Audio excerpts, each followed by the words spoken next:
Alright, Eskalia Ryumasi here, joined by Kallo Klux Klan GM, Kallo Landis. Kallo, how are you today? I'm doing pretty good.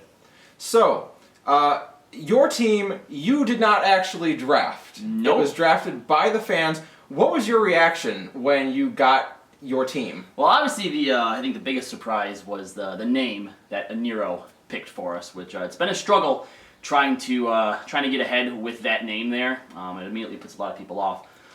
But I obviously did get a few good picks. I mean, I've had Barrett right from the start as the coach. I know he can be a bit abrasive to some people, but when it comes to lighting a fire under people's asses, he's definitely the one to do it.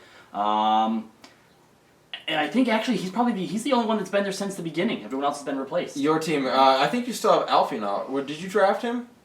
I did pick him up off the waiver wire. Okay. Yeah. So I mean, I know that we had those 2 losses early on in the season, and you have to remember we had the Spoonie Bard on us at one point. Brutal pick. And Selfie, no offense to her, she's a great teammate. She helps keep morale very high. She rode your bench all the way up to last week. Yep. So she was originally in the healer position. And a correction, you did not have Renoa on your squad last week.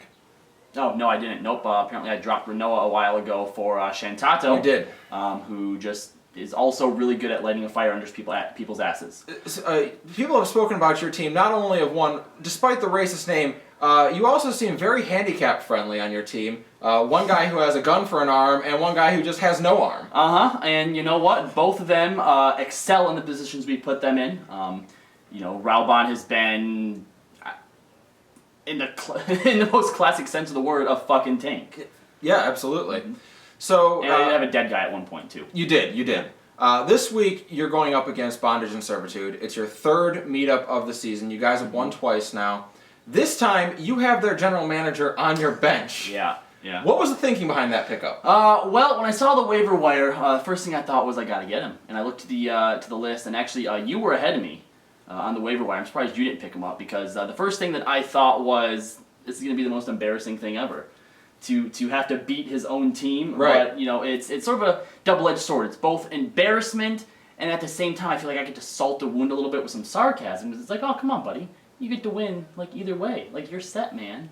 Of course, if he wins, or if his team wins, that's not gonna happen. 8-2 in the regular season. You're our regular season champs of the very first FFFL. Yep. What do you have to say to the people out there who started you off 0-2, but then 8 straight wins rattled off? No thanks to you. Once I replaced all the shitty players that you put on my team with the elite clan members that I have now, it's all been downhill since then. And I think that's a lovely place to end this interview. Kallo, thank you very much for your time. Thank you. Good luck this week.